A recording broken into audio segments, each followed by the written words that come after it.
बुंदेले हर बोलो की मुँह हमने सुनी कहानी थी, खूब लड़ी मर्दानी वह तो झांसी वाली रानी थी। झांसी की रानी लक्ष्मीबाई जी भारत की वीरंगना एवं 1857 के प्रथम स्वतंत्रता संग्राम की नायिका। ठीक है। 18 जून की अगर हम बात करते हैं तो 18 जून को जो है पुण्यतिथि था। और तो 18 जून को पुण्यतिथि है। साहस, नेतृत्व और देशभक्ति का प्रतीक इनको हम मानते हैं। ठीक है।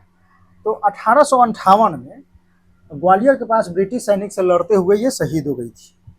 1858 में ब्रिटिश सैनिक से लड़ते हुए क्या हुआ था, ये शहीद हो गई थी।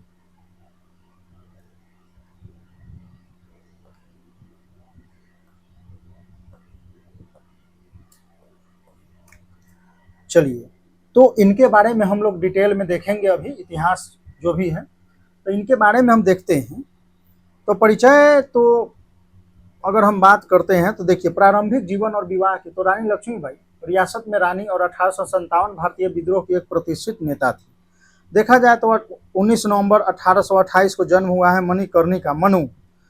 बचपन से ही घुड़सवारी तलवारबाजी में निपुण थी। विवाह की अगर बात करते हैं तो महाराजा गंगाधर राव से हुआ। विवाह के बाद उनका नाम लक्ष्मीबाई पड़ा और वे झांसी की महारानी बनी। ठीक है।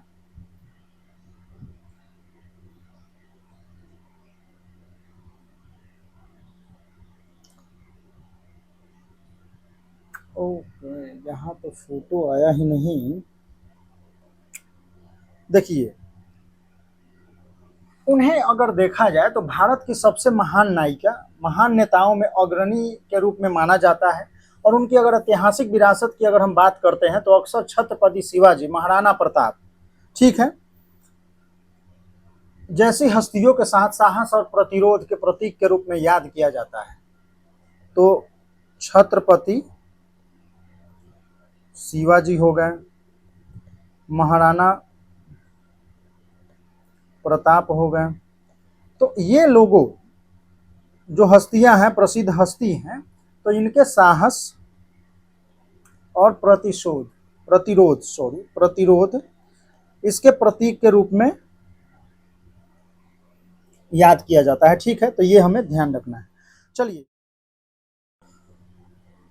डॉक्ट्रिन ऑफ लैप्स की अगर हम बात करते हैं तो देखिए, अब उत्तराधिकार, पहले इसको समझते हैं कि उत्तराधिकार का संकट क्या हुआ था कि महाराजा की जो है क्या हुई कि असामयिक मृत्यु हो गई। अब इससे क्या हुआ कि राजवंश में जन्मजात उत्तराधिकारी नहीं रह गया और मृत्यु से पहले राज परिवार ने सिंहासन सुरक्षित करने के लिए एक युवा राजकुमार को गोद लिया था। ठीक है। एक राजकुमार को क्या लिए, गोद लिए,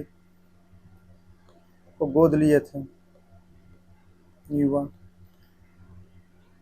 अगर देखा जाए तो जो व्यक्तिगत सिद्धांत है वो क्या था कि जो डलहौजी का या ईस्ट इंडिया कंपनी का विस्तारवादी नीति, आप बोल सकते हैं इसको, जिसमें क्या था कि दत्तक राजकुमार की वैधता मान्यता देने से उन्होंने इनकार कर दिया। मतलब राजकुमार अपना अपने खून का नहीं है, अगर वो दत्तक है तो उसको हम मान्यता नहीं देंगे, ऐसा कुछ कहा गया। यानी उस सिद्धांत में ये कहा गया कि ब्रिटिश आधिपत्य के अधीन कोई भी रियासत ब्रिटिश भारत में समाहित हो जाएगी यदि शासक की मृत्यु बिना किसी स्वाभाविक पुरुष उत्तराधिकारी के हो।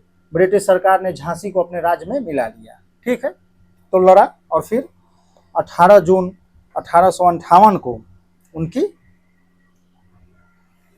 लड़ते लड़ते वो शहीद हो गई। तो फिर हम बोलेंगे क्या कि अगर इसमें हम 1857 के विद्रोह में प्रमुख योगदान की अगर हम बात करते हैं तो देखिए, तो इसमें आप ये बोल सकते हैं कि जो प्रशासन है, बागडोर है, अपने हाथ में लिया। यानी ब्रिटिश शासन जो है अपनी संप्रभुता सौंपने से इनकार करते हुए रानी जो राज्य का सीधा नियंत्रण था अपने हाथ में ले ली। सैन्य नेतृत्व भी उन्होंने खुद किया, सैनिक सेनाओं का पुनर्गठन किया, मतलब स्थानीय सैनिक को भी एकजुट किया। स्वयं ब्रिटिश ईस्ट इंडिया कंपनी के सेना के खिलाफ सशक्त विरोध भी इन्होंने उसका नेतृत्व भी किया। अदम्य प्रतिरोध का प्रतीक अगर देखा जाए तो कई पड़ोसी रियासत शासकों के विपरीत जिन्होंने अंग्रेजों के साथ सहयोग को चुना, रानी लक्ष्मीबाई स्वतंत्रता सेनानियों के लिए एक प्रेरणा स्रोत बन गई, जो विदेशी शासन के खिलाफ पूर्ण बलिदान और अवज्ञा का प्रतीक थी। अगर इनको देखा जाए तो इन्होंने सैनिक संगठन किया है, प्रशासन को स्वयं संभाला है, नेतृत्व भी उन्होंने वीरतापूर्वक से किया। मैं अपनी झांसी नहीं दूंगी, रानी लक्ष्मीबाई का। ठीक है। अगर अंतिम दिन की हम बात करते हैं तो आक्रामक ब्रिटिश सेना पर झांसी का बड़ा हमला, किले से निकलकर ग्वालियर को प्रस्थान होती है। रानी जो है अपने क्षेत्र की रक्षा के लिए सैनिकों के साथ मिलकर जो है लड़ाई लड़ी। अगर देखा जाए तो उसके बाद किले से निकलकर ग्वालियर यानी झांसी के पतन के बाद उन्हें विद्रोह को जीवित रखने के लिए 18 जून 1858 को ग्वालियर के पास ब्रिटिश घुड़सवार इकाइयों से लड़ते हुए युद्ध में शहीद हो गई।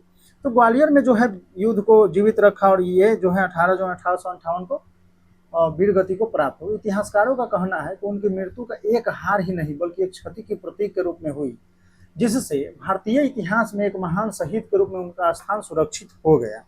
ठीक है। तो 29 वर्ष की आयु में अंग्रेजों से लोहा लेते हुए अपना बलिदान दिया, भारतीय स्वतंत्रता आंदोलन में सबसे प्रभावशाली नायिकाओं में बनी रही। शहादत 1858।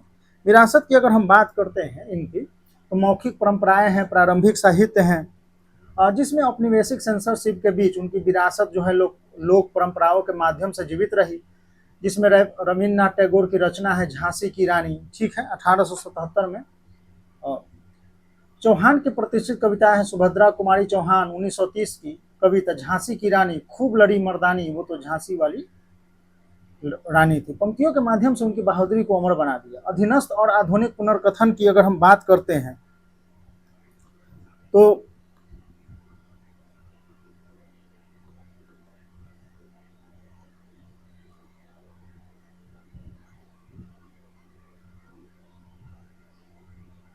वृंदालाल वर्मा जो है 1946 में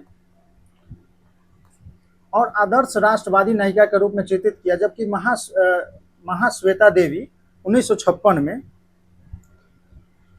लोक कथाओं और निम्न वर्गीय कथाओं का प्रकाश डाला। द आइए ने की रानी झांसी रेजिमेंट बना है इनकी विरासत से प्रेरित होकर। सुभाष चंद्र बोस ने आइए ने आजाद हिंद फौज जो है रेजिमेंट बनाया। ठीक है। और इस रेजिमेंट महिला सशक्तिकरण, राष्ट्रभक्ति का वैश्विक प्रतीक माना, दूसरे विश्व युद्ध में महत्वपूर्ण भूमिका निभाई। अमर पंक्तियों में सुभद्रा कुमारी चौहान की तो वही खूब लड़ी मर्दानी, वह तो झांसी वाली रानी थी। तो 1930 में लिखी गई कविता आज भी प्रत्येक भारतीय की रगों में देशभक्ति का संचार करती है और रानी के साहस को अमर बनाती है। निष्कर्ष की अगर हम बात करते हैं तो उनके बलिदान, ठीक है, सदैव भारतवासियों को प्रेरित करता रहेगा। रानी लक्ष्मीबाई केवल झांसी की रानी नहीं थी, बल्कि भारतीय स्वतंत्रता, साहस और आत्मसम्मान की प्रतीक, अमर प्रतीक थी। ठीक है। तो ये सब चीजें हैं, इमेज सोर्स वगैरह ये सब। ठीक है।